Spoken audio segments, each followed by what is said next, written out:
Olá, eu sou a Juliana, psicóloga, e eu tô aqui hoje para conversar um pouquinho com vocês sobre a somatização.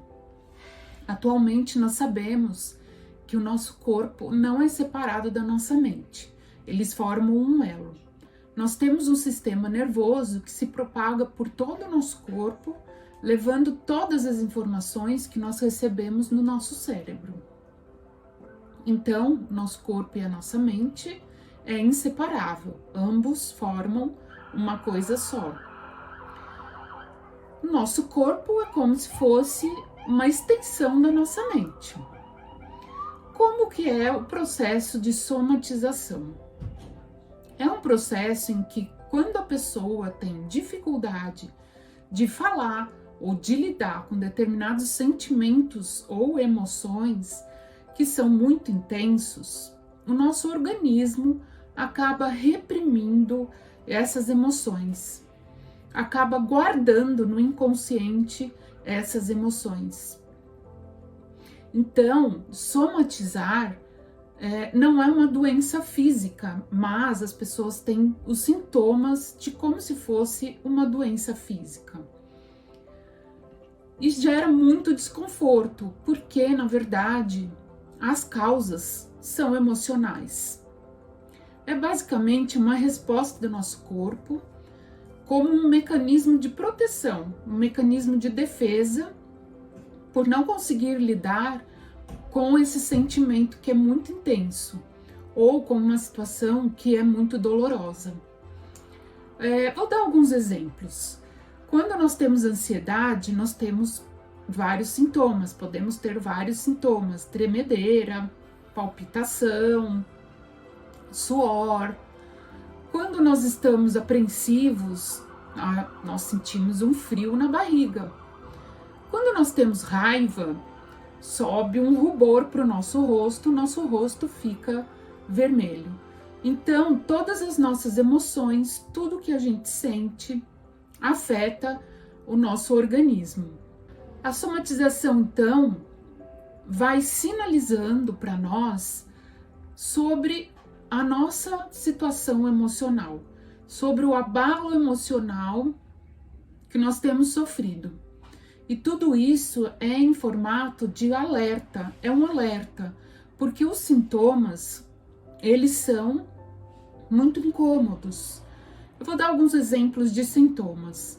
Podem ter dores em qualquer lugar, paralisias, formigamentos, espasmos nas partes da musculatura do corpo, falta de sensibilidade, taquicardia, dor nas costas, dor de cabeça, manchas na pele, boca seca, enjoos, azias, transpiração excessiva, as tremedeiras, dores de estômago, diarreia.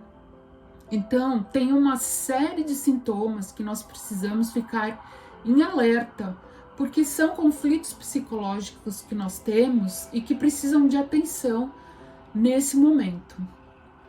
Eles atrapalham o nosso dia a dia, esses sintomas, pois atrapalham a nossa funcionalidade, como nós funcionamos na nossa rotina.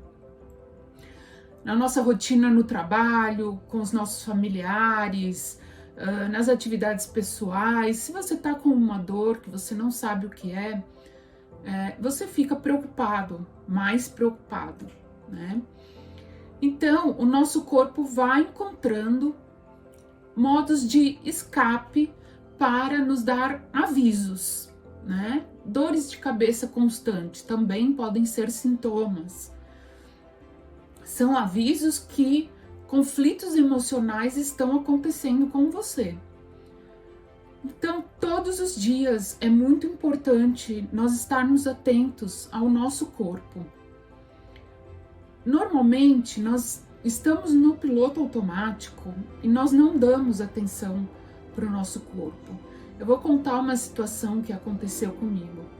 Fazia algumas semanas que eu tinha parado de fazer meditação por alguma situação que tinha acontecido na minha vida.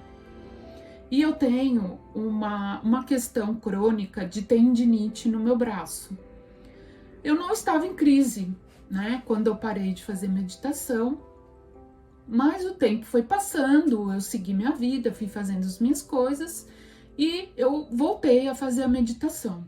No primeiro dia em que eu fui fazer a meditação, eu fui fazer o escaneamento corporal. O escaneamento corporal, ele vai fazendo toda uma organização para a gente tomar consciência de todas as partes do nosso corpo. Então, aí que eu percebi como eu estava desligada do que o meu corpo estava sentindo. Porque o meu braço começou a arder, mas arder muito. Antes de começar a meditação, eu não estava tendo nenhum tipo de dor. Mas o meu braço ardia. Então foi nesse momento, quando eu tomei consciência do meu corpo, que eu pude perceber que eu estava com um problema e que eu precisava cuidar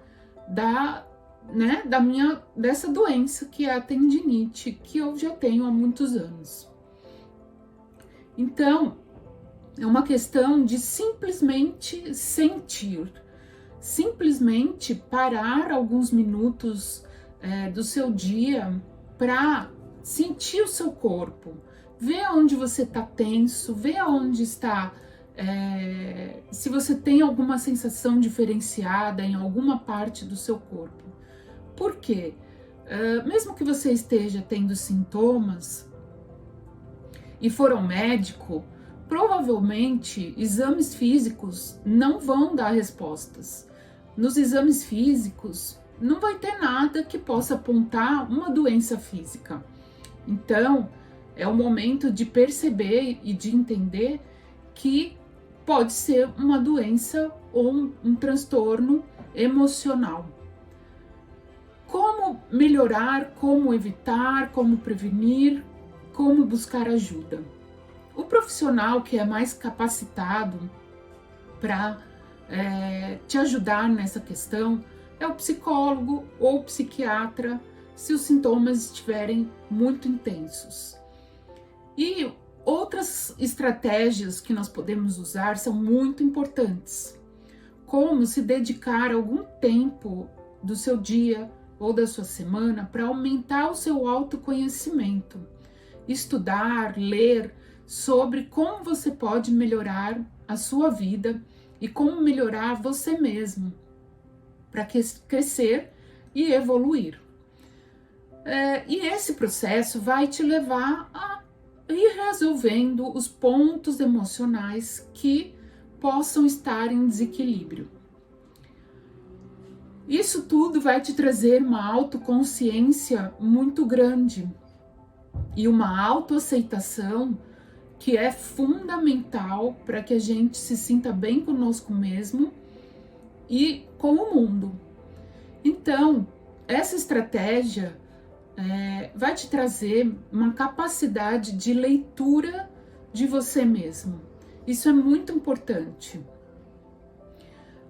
Se nós não cuidarmos desses sintomas, mesmo que sejam emocionais, eles podem piorar e se tornar uma doença física realmente ou um transtorno mental.